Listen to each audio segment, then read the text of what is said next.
Nós entramos no mês de dezembro, e o mês de dezembro é um mês em que nós costumamos celebrar o nascimento de Jesus, as festividades de Natal e todas as naturais consequências de tudo isso. Ocorre que nós não temos certeza de se ele nasceu realmente em dezembro. O Evangelho, ele não fala em que mês foi, em que época do ano ele teria nascido. Nós acabamos tomando isso em função de outras festas pagãs que existiam, transferir Natal para acontecer ali, nessa época do ano, próxima do solstício de inverno, solstício de verão no caso, para que a gente conseguisse, hemisfério norte, solstício de inverno mesmo, para que a gente conseguisse entender como que o Cristo teria surgido junto com a ideia de outras festas pré-existentes. Mas, na verdade, não há uma garantia de que ele teria de fato nascido nem em dezembro e nem no ano que a gente acha que ele nasceu. Alguns estudiosos falam que ele teria nascido até 6 anos antes da data que nós acreditamos, porque é o que coincide com alguns fatos históricos da época, como, por exemplo, o fato de Herodes ser o rei de Israel. Tinha que ser pelo menos 4 anos antes do que ele nasceu, porque a desencarnação de Herodes é em 4 AC, então ele teria que ter nascido um pouquinho antes. E o censo também não aconteceu no ano 0, aconteceu no ano -6. Então, nas contas que se faz, Jesus teria surgido num mês que nós não sabemos, num ano que provavelmente foi 6 anos antes do que nós acreditamos. Até o mês mesmo existe muita suspeição, porque o mês de dezembro em Israel é um mês muito frio, é inverno, neva. Nesse momento os campos de Israel estão gelados e há alguns anos a neve cobre aquela região. Então seria muito pouco provável que os pastores estivessem no campo com suas ovelhas em uma noite de inverno gelado. Então, presumivelmente, ele teria nascido numa outra época. A época provável que alguns apontam seria talvez entre março e abril, ninguém sabe. Só que essas são discussões do chamado Jesus histórico. E o Jesus histórico nos importa pouco, porque o Jesus histórico ele não é capaz de nos oferecer aquilo que de fato nós queremos encontrar na mensagem de Jesus. Pouco nos importa se ele nasceu no ano que se diz, se foi em dezembro, se foi em março, se foi de noite, se foi de dia. Isso não é o mais importante, porque o mais importante, na verdade, são os aspectos morais deixados por ele. Sua doutrina, seus ensinamentos é o que realmente importa, e não o Jesus físico, o Jesus histórico em si. Embora seja interessante, ele não é a parte mais relevante daquilo que Jesus deixou para nós.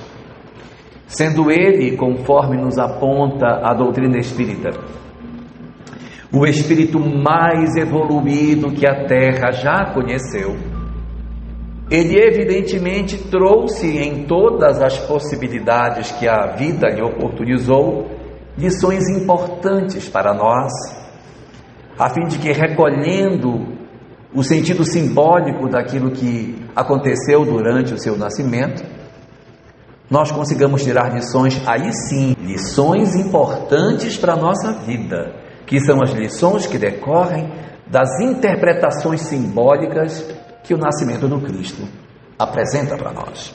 Isso por quê? Porque os Espíritos nos são muito solícitos em nos oferecer informações sobre esses aspectos simbólicos do Natal. Irmão X, por exemplo, nos oferece um texto magnífico chamado Natal Simbólico, no qual ele mergulha no sentido metafórico de todas essas ocorrências, nos falando que nós não devemos olhar para Jesus como se ele fosse alguém que nasceu no mundo, como alguém que nasceu no planeta, mas que nós façamos um esforço para compreender que ele precisa nascer no nosso mundo interior. O Cristo histórico nasceu no mundo, sei lá que mês, sei lá quando, que ano, não é o mais importante. O importante é o nascimento do Jesus que vai surgir dentro de cada um de nós, porque cada um de nós é um mundo onde o Cristo, em algum momento, precisará nascer. Nós podemos retardar esse nascimento. Nós podemos, de certa maneira, pela nossa ação, fazermos com que esse nascimento tão importante nas nossas vidas se dê mais à frente. Mas um dia ele terá que nascer em nós, porque é impossível que nós caminhemos na senda evolutiva sem um encontro efetivo com o amor, que é a essência da mensagem de Jesus. E nesse sentido, quando o irmão X faz uma leitura simbólica de todos esses aspectos que o Evangelho nos traz, ele mergulha conosco e nos apresenta um texto maravilhoso, em que ele diz que assim como Jesus nasceu para o mundo, segundo os Evangelhos dizem, à noite, teria ele nascido à noite, assim também na criatura humana. O nascimento da mensagem de Jesus em nós, o surgimento dessa proposta transformadora, nasce na noite das nossas vidas. O Cristo não nasce nos nossos dias risonhos, nas nossas horas festivas, nos nossos momentos de sol, nas nossas oportunidades maravilhosas. Ele nasce nos nossos momentos em que sentimos em nós a solidão da noite, a falta de perspectiva, a dificuldade para caminhar. Então, quando a noite se aproxima das nossas vidas, eis um momento propício para que a mensagem surja. O judaísmo, por exemplo, tem uma coisa muito interessante. Eu não sei se todos já perceberam, mas os 10 mandamentos foram recebidos no Monte Sinai, no deserto. Os judeus dizem que as maiores manifestações espirituais que o povo teve foram todas no deserto. Quando eles chegaram na cidade, as manifestações não eram tão pujantes como dos 40 anos que estavam no deserto. Por quê, pelo amor de Deus? É porque no deserto não existem distrações. Não existem outras coisas. É só eu e Deus rever. Então, quando nós saímos daquela coisa do mundo cheio de folguedos, cheio de chamamentos, cheio de cores, luzes, sons, que somos só nós e o deserto, nós nos voltamos para dentro e o Senhor se manifestou exatamente no deserto. Assim também fala irmão X, que é na noite das nossas vidas que nós teremos a grande oportunidade de fazer o nosso processo de transformação moral. Então, na hora que nós enfrentamos dias amargos, as nossas noites tempestuosas, as nossas horas de incertezas sobre o amanhã, é um momento propício para que essa mensagem nova surja. O Cristo, portanto, nasceu no mundo à noite e deverá nascer em nós também, nas nossas noites. Mas ele não é uma noite comum. O Cristo não nasce em uma noite comum, porque naquele período em que ele nasceu, algo estava acontecendo de importante na sociedade. O que estava acontecendo na sociedade? E olha que o IBGE não tinha nem sido fundado ainda. O que estava acontecendo na sociedade naquele período em que Jesus nasceu? O censo. Jesus nasce numa noite de censo. O censo é quando a gente está fazendo o nosso recenseamento íntimo, quando nós estamos avaliando, fazendo as nossas avaliações.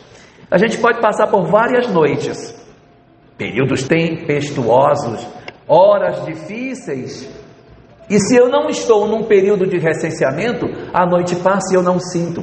Mas é na noite tempestuosa, é no período de recenseamento em que eu digo, meu Deus, o que está acontecendo na minha vida? Vamos avaliar o que está se dando que está acontecendo?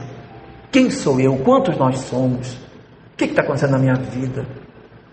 É nessa hora que é a noite propícia para o surgimento de Jesus. E olha o que o nosso querido irmão X nos conta. Em que momento da noite é dito que Jesus nasceu? Nasceu 7 horas da noite. Segundo a tradição, meia-noite. Tem até todas as celebrações da meia-noite. E por que meia-noite no sentido simbólico de tudo isso? Porque na meia-noite acaba a noite. Começa o dia. O Cristo marca, quando Ele chega na nossa noite de recenseamento, o momento de surgimento do novo dia. Então, após o nascimento do Cristo, não é mais noite. Ainda é madrugada, ainda é escuro, tá? Mas o novo dia já surgiu. Há uma nova perspectiva para que Ele possa estar conosco. Então a gente faz as nossas avaliações íntimas naquele nosso momento de dor. E no momento mais crítico da nossa dor, quando Cristo nasce, agora já é dia. Agora vai começar a melhorar. Agora nós vamos começar a ter uma nova visão, uma nova forma de interpretar a vida. Mas há uma questão muito interessante que irmão X destaca nesse momento, e aí nós todos sabemos, né? Nós que montamos o presépio, colocamos aquelas coisas todas e tal, a gente sabe que quando José e Maria chegaram em Belém, eles tinham um voucher de um hotel 5 estrelas e foram se hospedar nesse hotel luxuoso, cascata, uma coisa maravilhosa, vista para o mar. Não, a história diz que quando Jesus nasceu, todas as hospedarias, todos os hotéis estavam todos ocupados. Porque a nossa mente, ela está ocupada com todo tipo de preocupação. Quando é momento de recenseamento, todas as nossas gavetas se ocupam. Quando eu estou numa crise, é uma crise conjugal, aí eu estou com as minhas gavetas todas ocupadas, porque eu passo o dia inteiro, abre gaveta, fecha gaveta, é isso, é aquilo, não. Mudança de profissão, abre gaveta, fecha gaveta, como é que eu vou fazer, o que eu vou... As nossas mudanças, os nossos momentos de crise, uma crise com um filho, uma crise com um sogro, sei lá, mas uma crise que nós venhamos a ter, é uma crise que na verdade ocupa todas as nossas gavetas, toda a nossa mente está ocupada, querendo dizer, eu não tenho cabeça para pensar em mais nada. Experimente alguém que está passando por uma crise, que ela vai dizer, pelo amor de Deus, me deixe em paz. Não tenho cabeça para pensar nisso não, me deixa. Eu quero ficar só. Por quê? Porque todas as vagas das hospedarias estão ocupadas. Quando o pensamento do Cristo vem para nascer em nós, não tem hospedaria vaga, não tem nenhum quartinho vago para que Ele possa nascer. E o único lugar que se oferece para o nascimento da mensagem de Jesus é uma estrebaria. São palhas poucas, um local onde os animais dormiam, num ambiente absolutamente desprovido de qualquer percepção da grandeza de quem chegava. Quem chegasse, fosse um eu, por exemplo, que não enxergo, não ouço, não vejo, não sinto nada, não arrepio, chegasse lá e visse aquele menino naquela estrebaria, coitada dessa criança, coitada dessa mãe, coitada dessa família, meu Deus do céu, esse povo estava perdido, coitado, uma criança nascendo no meio dos animais, porque não conseguimos enxergar a humildade que ele queria representar exatamente por esse ato de surgir da maneira mais singela, porque ele poderia ter nascido entre os poderosos, né? Poderia ter escolhido ser filho de um rei, filho de um príncipe, filho de um rabino famoso, daria para ele um bom caminho para ele chegar no templo e levar a mensagem. Escolheu o caminho inverso, nasceu pobre. Então o que nosso querido irmão X nos fala?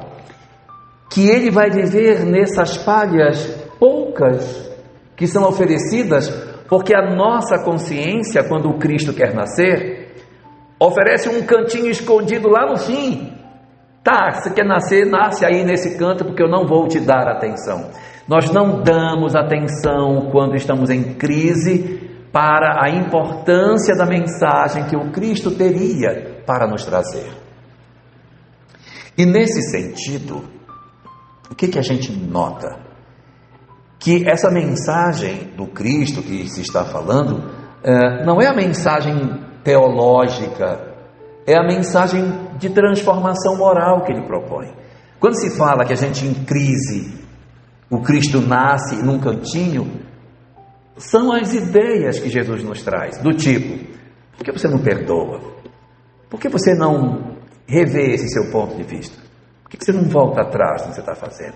Nós estamos com as nossas gavetas todas ocupadas, a nossa mente está toda tomada, e o pensamento minúsculo que surge, às vezes a gente rechaça, mas eu preciso de uma noite de recenseamento para que ele possa nascer, nem que seja entre as palhas misérrimas de uma estrebaria, colocado num coxo que se dá comida para os animais. A gente fala muito bonito, manjedoura, é um coxo para bicho comer.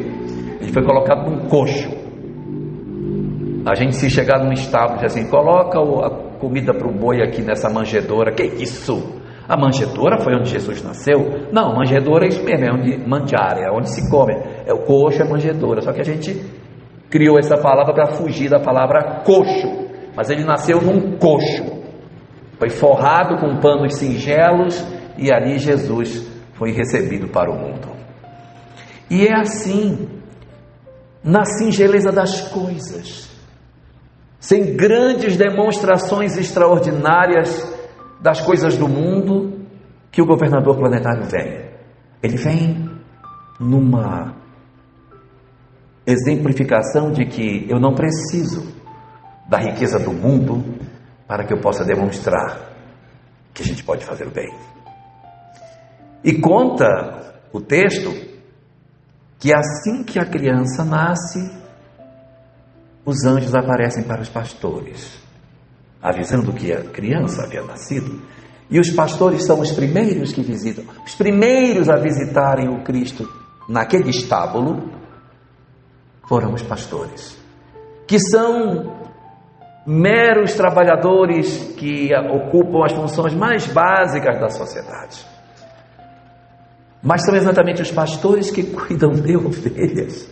Ele queria falar exatamente disso, que aqueles que cuidam daqueles que são frágeis, que esses sejam os primeiros a visitar.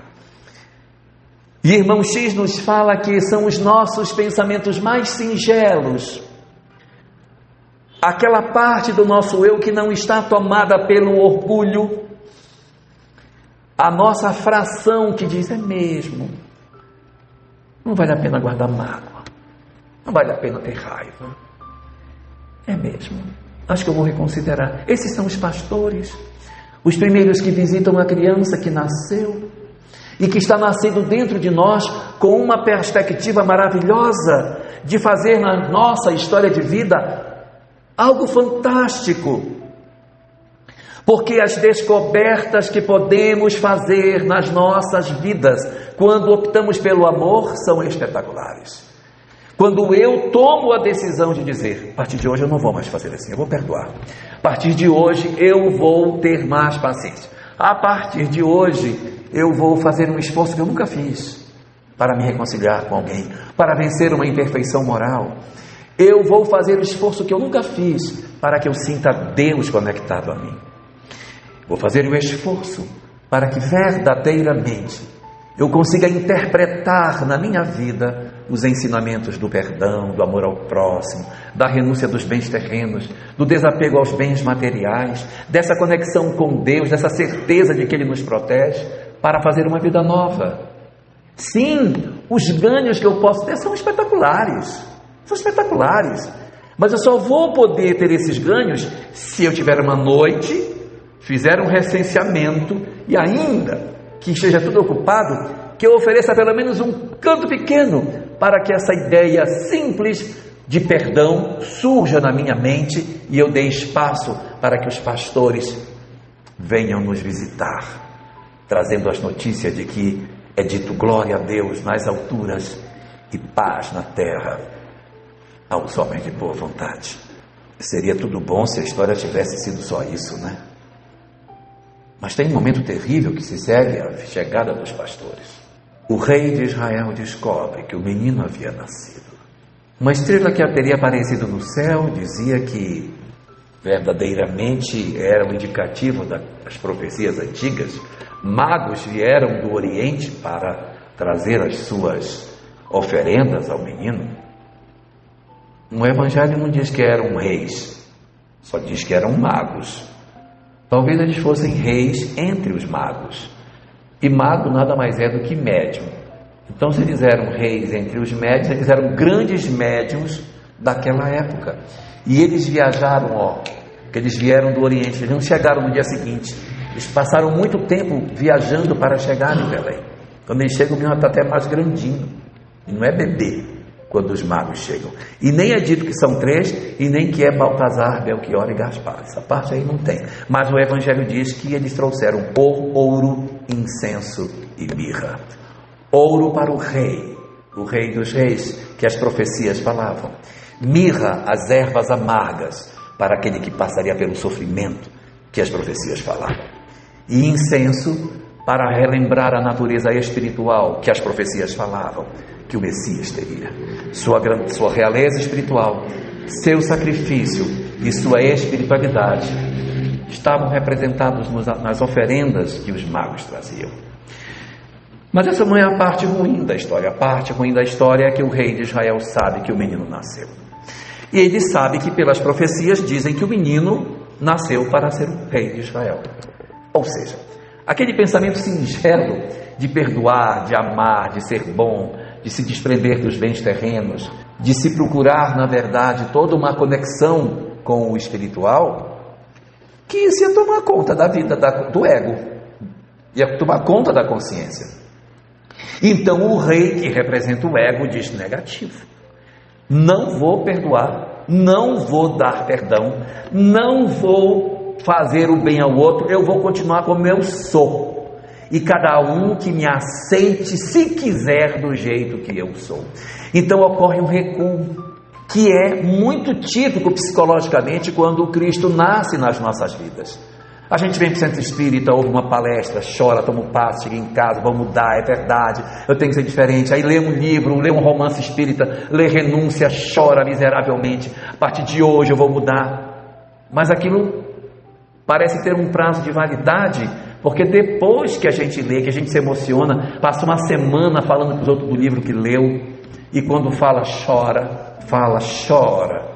Mas depois de um tempo aquilo parece que vai arrefecendo, vai perdendo o brilho, vai para uma reunião mediúnica, assiste uma comunicação, sai de lá extremamente mexido. Mas aquela luz, parece que ela vai perdendo o brilho. Por quê? Porque o ego não aceita perder seu trono. O ego não aceita, quem quer mandar sou eu, quem manda aqui sou eu. Você não vai mudar. E ele começa a perseguir a criança. A perseguição da criança, na leitura do Natal simbólico que o irmão X faz para nós, é exatamente a luta do homem velho contra o homem novo. Não vai mudar, você não vai fazer isso, não vai, aí sai para perdoar, no meio do caminho pega o carro e volta para casa, não tem coragem de dizer, não tem coragem de voltar sobre seus passos, tem recaída diante das suas crises com relação às suas viciações, porque é assim mesmo, sabe? É muito difícil Jesus nascer em nós. O rei é muito poderoso e ele é só um menino.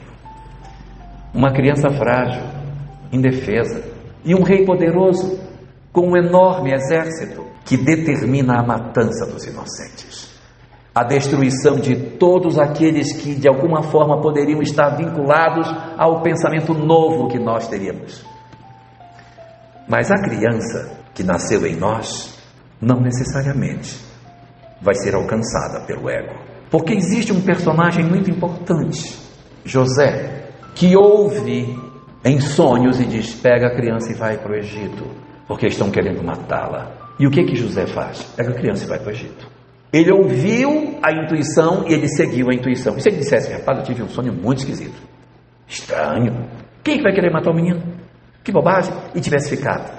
Uma decisão mudaria a história da humanidade. Se ele não tivesse ido, nós não teríamos tido essa oportunidade.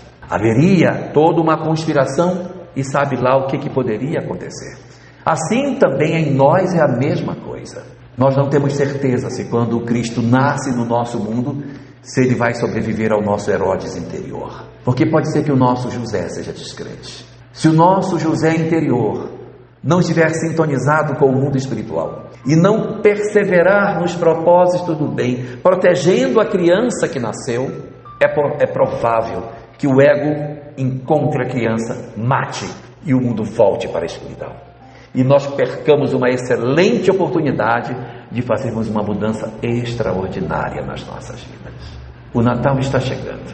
É um excelente momento para que a gente faça o nosso recenseamento íntimo nos dias que se aproximam, para que, independente dos simbolismos históricos que tem, se ele nasceu em dezembro, se foi de noite, não interessa, mas que a gente aproveite essa janela do Natal para fazer uma reflexão sobre o nosso Cristo interior, para saber se ele já nasceu, para saber, disse, se ele está protegido, se ele vai sobreviver às investidas de Herodes, e se realmente esse Cristo se tornará adulto para comandar as nossas vidas e se tornar o Senhor dos nossos corações.